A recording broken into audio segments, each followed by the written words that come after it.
전자환자기록 도입 아직은 진통환자 활용도 낮아 10월 1일부터 독일 의료 현장에서 전자환자기록이 의무화되었습니다. 그러나 준비 상태와 실제 활용도에서는 병원과 의원, 그리고 환자 간의 큰 차이가 드러나고 있습니다.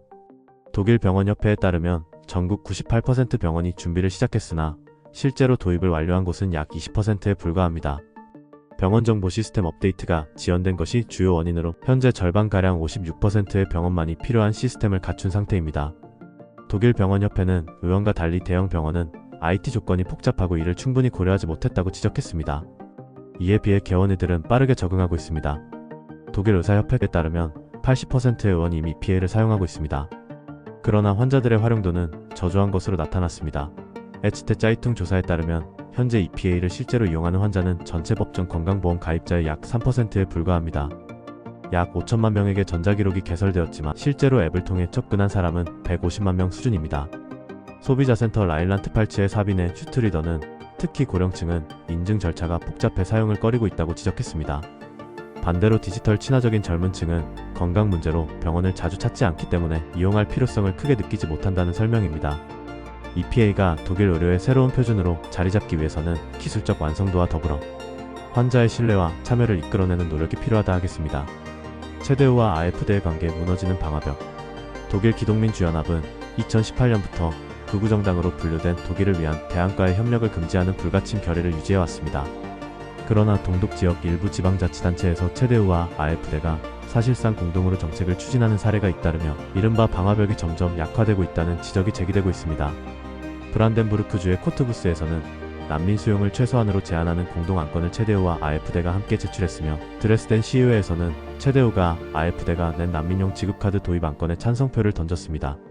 이 같은 움직임에 대해 당 지도부와 전문가들의 경고를 불러왔는데 체데우 연방의원 로데리 키제베터는 이런 태도는 당의 근간을 허무는 심각한 경고 신호라며 프리드리 메르츠 당대표가 약속한 대로 반복적인 방화벽 위반에는 출당 조치를 취해야 한다고 촉구했습니다. 정치학자 볼프강 슈레더 카셀대는 체데우가 AfD와 손을 잡는 것은 민주적 중도 세력이 자신들이 극우를 통제할 수 있다고 착각하는 위험한 발상이라며 장기적으로는 체데우 분열을 초래할 수 있다고 경고했습니다. 체데우가 스스로 세운 방화벽은 여전히 당의 공식 노선이지만 지역 정치 현장에서의 균열은 점차 뚜렷해지고 있는데 AfD와의 접점이 확대될 경우 체데우 내부의 분열과 정체성 위기라는 더 큰 정치적 파장을 불러올 수 있다는 우려가 커지고 있습니다. 여성 고용률, 통일 이후 처음으로 동서독 동일 수준. 독일 통일 이후 처음으로 서독 여성들의 고용률이 동독과 같은 수준에 도달했습니다. 그러나 임금 격차에서는 여전히 동서 지역 간 차이가 뚜렷합니다.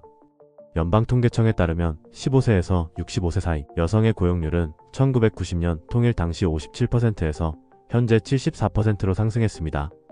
주별로는 바이에른과 작센이 약 77%로 가장 높고 브레멘은 67%로 가장 낮은 수치를 기록했습니다. 특히 주목할 점은 동서독 간 고용률 격차가 사라졌다는 것인데 과거 동독 지역이 전통적으로 여성 고용률에서 앞섰으나 현재 차이는 0.3%포인트에 불과해 사실상 동일한 수준에 도달했습니다.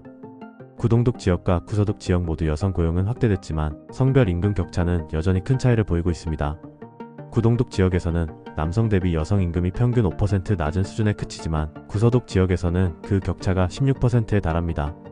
다만 구동독 지역의 평균 임금 수준은 여전히 서부보다 낮은데 1990년 이후 월 평균 총임금은 4배 이상 올라 현재 3,973유로에 이르렀으나 구서독 지역은 약 2배 증가에 그쳤음에도 여전히 4,810유로로 더 높습니다. 여성 고용률의 동서균등화는 독일 노동시장 변화의 상징적 이정표입니다. 그러나 임금 격차와 지역 경제력, 인구 문제는 여전히 해결해야 할 숙제로 남아있습니다. 루프트한자 4,000명 감축계획 유럽 항공 거인의 딜레마. 유럽 최대 항공사 루프트한자가 자체 구조조정 프로그램 턴어라운드의 일환으로 오는 5년간 4,000명의 관리직을 줄이는 대규모 구조조정에 나섭니다. 루프트한자는 코로나19 팬데믹 이후 여전히 위기에서 완전히 벗어나지 못하고 있습니다. 승객 수와 수익은 여전히 위기 이전 수준을 밟지 못했고 독일 경기 침체, 글로벌 불확실성, 노후화된 항공기들과 높은 인건비가 경영을 압박하고 있습니다. 올해 상반기 루프트한자는 1억 2,700만 유로의 흑자를 기록하며 전년 동기 2억 6,500만 유로 적자에서 벗어났습니다. 그러나 주력 브랜드인 루프트한자 항공은 여전히 상반기에 약 3억 유로의 적자를 냈습니다. 전문가들은 올해 실적 개선이 구조조정의 효과라기보다는 14% 하락한 유가 덕분이라고 지적하고 있습니다. 이는 연료비가 다시 상승하면 중장기적으로 다시 적자가 심화될 수 있다는 경고가 됩니다.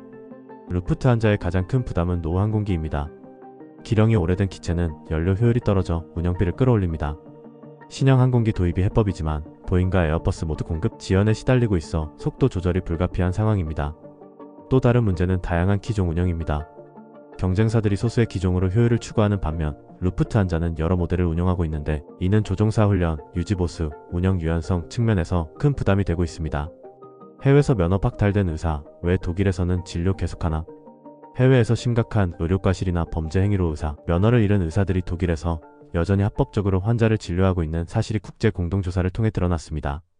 최대 F와 슈피겔, 영국 타임스, 노르웨이 베르덴스강 등 50여 개 매체가 참여한 국제탐사 프로젝트 매드 프랙티스 조사에 따르면 해외에서 면허를 잃은 의사 30명 이상이 독일 병원과 의원에서 합법적으로 근무 중인 것으로 나타났습니다. 독일에서는 한번 발급된 의사 면허가 해외 면허 박탈과 별개로 유지되는 경우가 많아 환자들은 해당 의사의 과거를 알 길이 없습니다. 영국이나 네덜란드처럼 면허 박탈 여부를 검색할 수 있는 공개 등록 시스템도 없습니다. EU 회원국 간에는 내부 시장 정보 시스템을 통해 면허 박탈 사실을 통보하도록 규정돼 있으나 독일 당국은 이를 근거로 국내 면허를 취소하지 않는 경우가 많습니다. 스위스처럼 IMI에 가입하지 않은 나라의 경우에는 정보 전달조차 이루어지지 않고 있습니다. 실제로 스위스에서 성범죄로 유죄 판결을 받고 영구 면허 박탈을 당한 의사 S씨가 현재 디셀도르프에서 합법적으로 환자를 진료 중인 사실도 확인됐습니다. 연방정부 환자보호 담당관 슈테판 슈바르체 SPD는 성범죄나 중대한 범죄로 면허를 잃은 의사가 독일에서 진료하는 것은 결코 용납될 수 없다며 법 개정과 정보 공유 강화가 시급하다고 지적했습니다.